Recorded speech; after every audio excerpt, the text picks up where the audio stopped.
So there's a very interesting post that dropped a couple days ago that I wanted to discuss. This is from Cosmic Marvel, who says that, and this is from the Cosmic Circus, that's the original source. It states that Robert Downey Jr.'s Doctor Doom will reportedly be a one and done character for Avengers Doomsday and Avengers Secret Wars. The films will also reportedly reveal why Doctor Doom looks like Tony Stark. Now, the reason as to why I'm talking about this is because I saw some reports that were coming out in the past couple of weeks that there was talk that Robert Downey would stay playing Doctor Doom even past Phase 6. That they were going to have him stick around as like a recurring villain for Phase 7 and so on and so forth, just in smaller stories. But we're also talking about Robert Downey Jr., who's likely a very, very expensive actor, and one that it's one of those actors where it's like, you know how the symbolic, only break glass if necessary type of things. Like, you don't want to break the bank for Robert Downey unless it's going to be in a big Avengers film. That's the way I see it, because of, the guy literally has been in every Avengers movie, and he's one of the big draws. Now, there was talk of that, but this particular story does not surprise me. It says also the films will also reportedly reveal why Doctor Doom looks like Tony Stark. Now, I did do a video a couple days ago. Well, it was last week actually, and I will link to it. You'll see a link pop up at the end of this video. Check that video out because I do have a theory as to why he looks like Iron Man. And the obvious, the obvious explanation is that there's the multiverse, and the multiverse has endless possibilities, endless variations. There's probably an Iron Man out there that looks like not Top Gun, the guy who plays Maverick from Top Gun, Tom Cruise. I don't know why I said Top Gun. Well, Tom Cruise. There's probably a variant out there that looks like him. There's probably a variant out there that looks like Nicolas Cage. I mean, there's probably a lot of different variants. So that part is easy enough to explain, but there's obviously going to be a much deeper connection between Victor Von Doom and Tony Stark.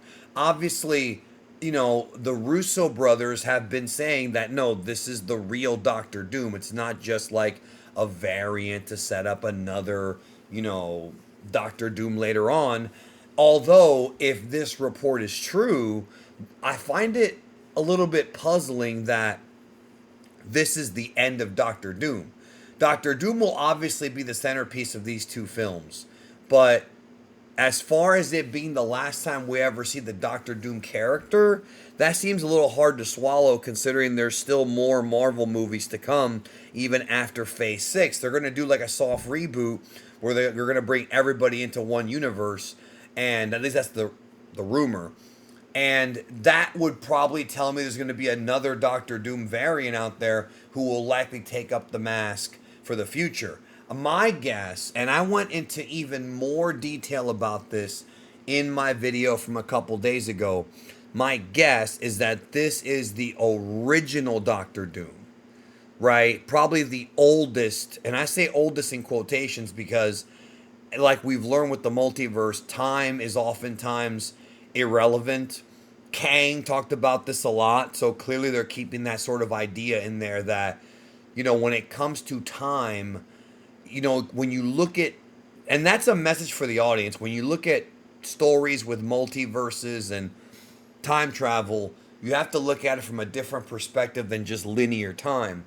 But my point is that he may be like, I guess you could say, Doctor Doom Prime, and that everybody else that spawns off of that is just a variant. You understand what I'm saying? And that maybe he's the original. And one of the things I talk about in my theory is that Tony Stark may actually have been the variant, meaning that Doom is the original, and in most scenarios, the way they play out, Doctor Doom Victor Von Doom becomes Doctor Doom, but in the Earth 616, it's changed, and there's a reason. I went over a whole idea I had that Kang the Conqueror took Reed Richards. Well, Kang the Conqueror made sure that on the sacred timeline there was no Reed Richards and that the baby Victor Von Doom would be taken care of by the Stark family. I went over that in detail last week. This is a theory I have. And I go over it, again, you have to watch that video because I'm not going to repeat what I said there in detail, but I kind of explain step by step how it works.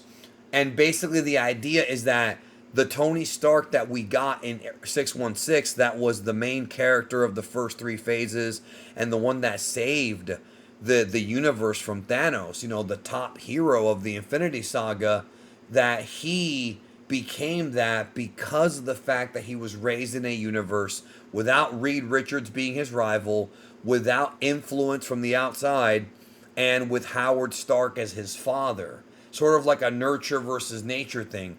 He still had the potential to have a brilliant mind, just like Doctor Doom, but instead he used that brilliant mind for good instead of evil. However, there's also a lot of talk that this variant of Doctor Doom, or this version of Doctor Doom, is going to have somewhat of a redeemable quality. There's been a lot of talk that Doctor Doom in the MCU is not just going to be a mustache twirling villain, that he believes, much like Thanos, that what he's doing is the right thing to do. He believes that he is the only one that can actually save the multiverse from collapsing and save many universes from having incursions. So he's driven to do that.